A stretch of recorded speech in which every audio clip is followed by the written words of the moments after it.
Dr. A here, and in this video we're going to be exploring an example of how to use virtual work to determine the joint displacement of a truss, okay? So let's look at the given information. Here we're being asked to compute the vertical displacement of joint B, and we're being told that the axial rigidity, which is the product of AE, is constant, okay?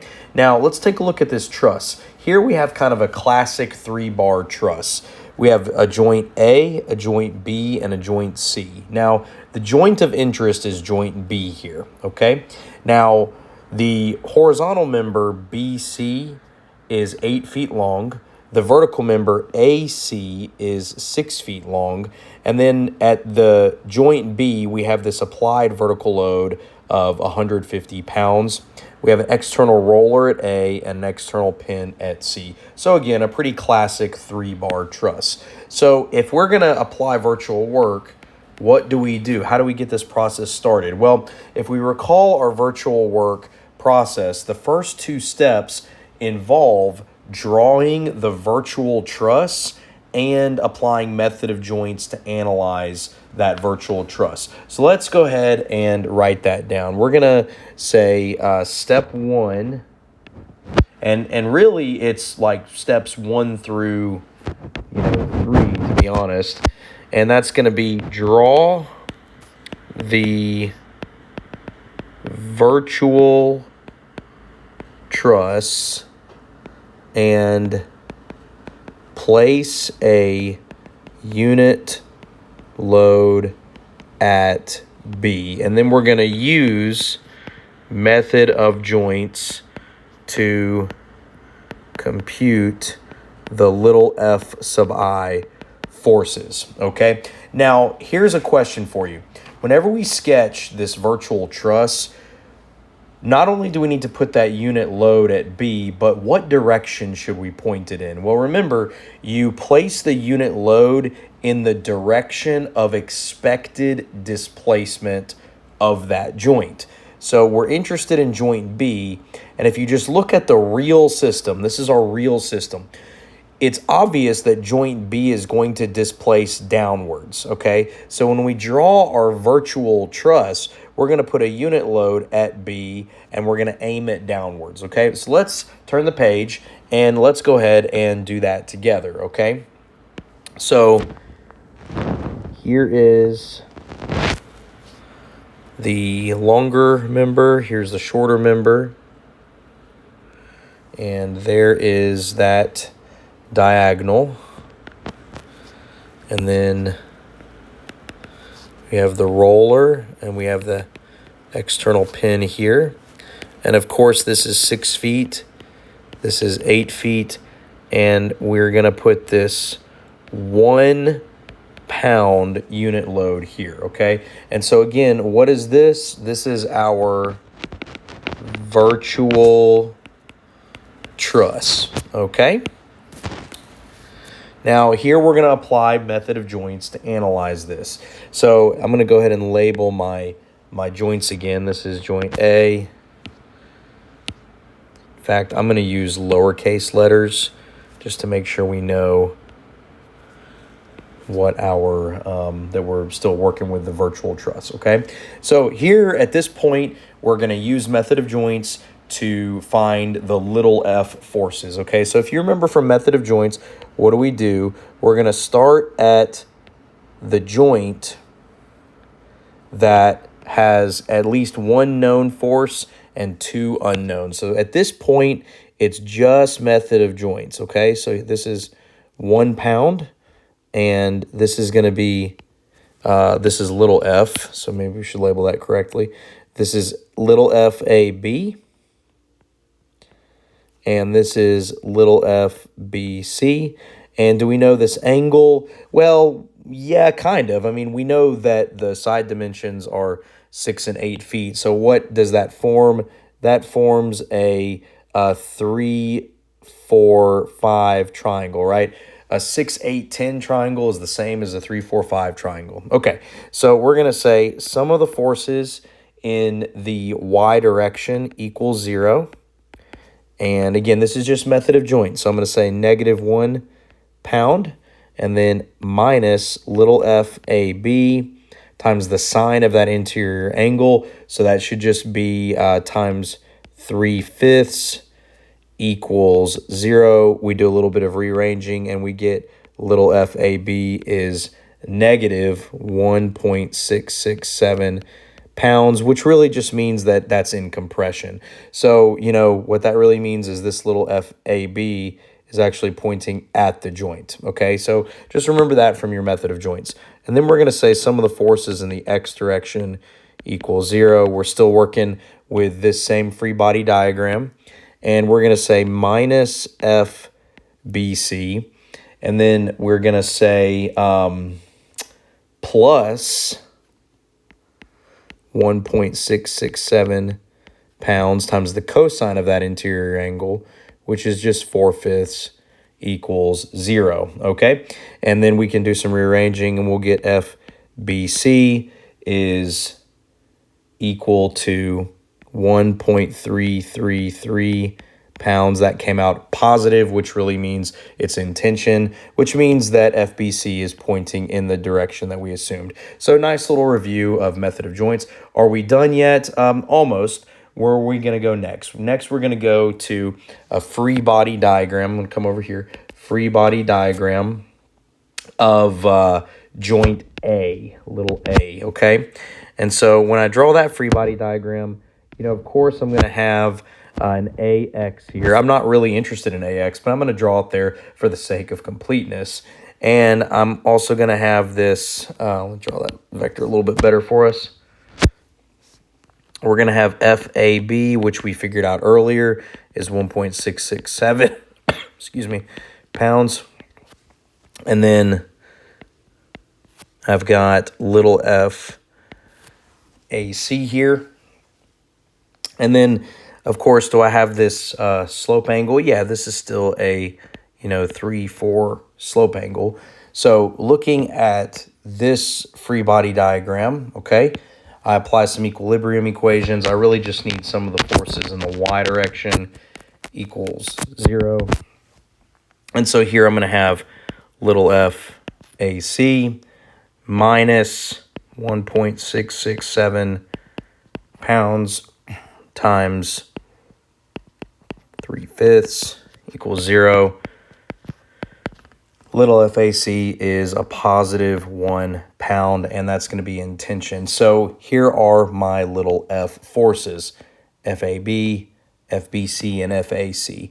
Now, am I done yet? No, not yet. I'm going to do my next step, which my next step, step 4, is analyze the real truss. So step 4 in my process, which we summarized in our previous background video, is use MOJ to compute the capital F sub I forces. Okay, so here, this is where I really just analyze the original truss, okay? So the original real system to get the real loads. So analyzing the real system, what am I going to do? Well, I'm going to start out with a free body diagram of joint B from the real system, okay? So what did the real system show us? We had 150 pounds here. Okay, and then we had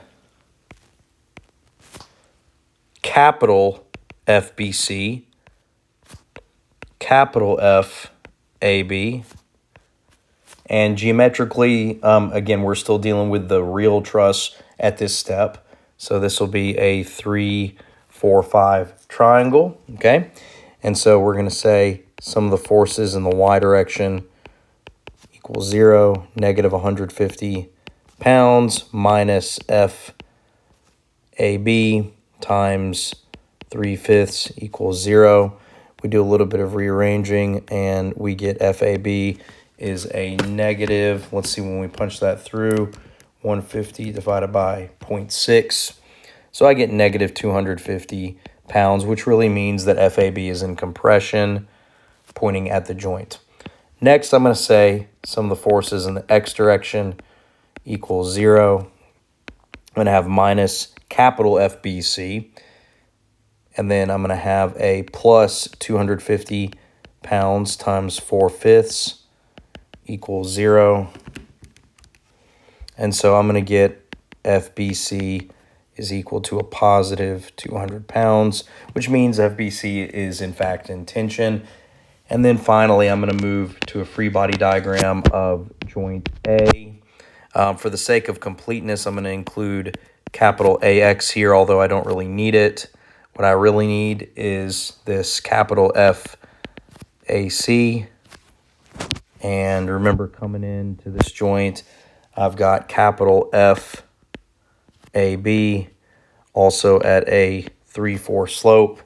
And so, again, referring to this free body diagram of A, I'm going to have sum of the forces in the y direction equals 0. So I'm going to have FAC minus 250 pounds times 3/5 equals 0. And I'm going to get FAC is a positive 150 pounds, which indicates tension. So these are my capital F forces, or what we would call our real forces, okay?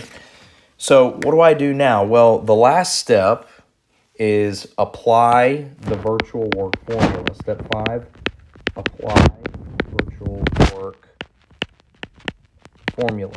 So what does the virtual work formula say? Well, it's going to say 1 pound times the vertical displacement of B. So I'm going to say delta VB. V is for vertical, okay?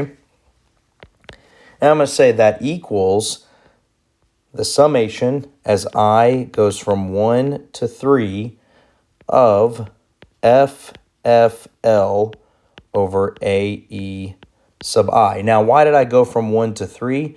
Well, it's because I had 3 members. I had a 3-bar truss, okay? Now, here's what we can do to kind of condense this a little bit and repackage it. We're going to say, since AE is constant, what do we call AE?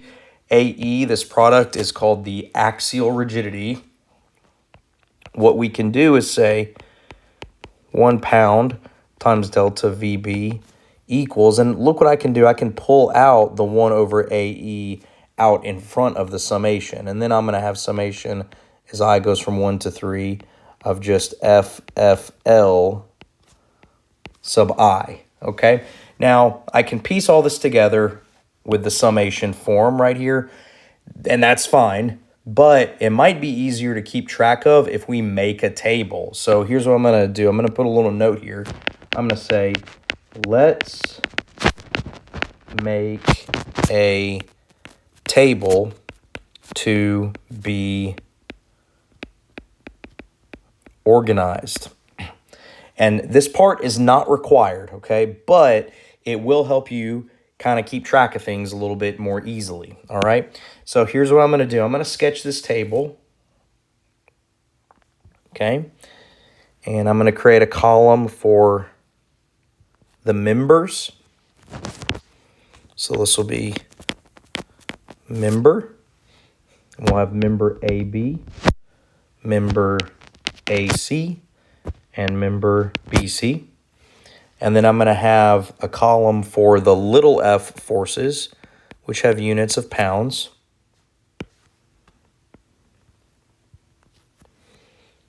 And then I'm going to have a column for the capital F forces, which also have units of pounds. And then I'm going to have a column for the length in feet. And then I'm going to make a column for that product, okay?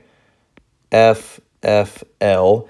And what are the units here? This is going to be units of pounds squared times feet, okay? And I'm going to go ahead and extend this out just a little bit. Okay, so what are the little f forces? Okay, the little f forces. So little f AB was negative 1.67. So we can scroll back and double check that. Little FAB was negative 1.667 pounds.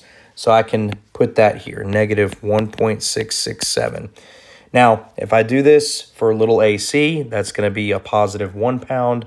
And then BC, little f, is 1.333 pounds.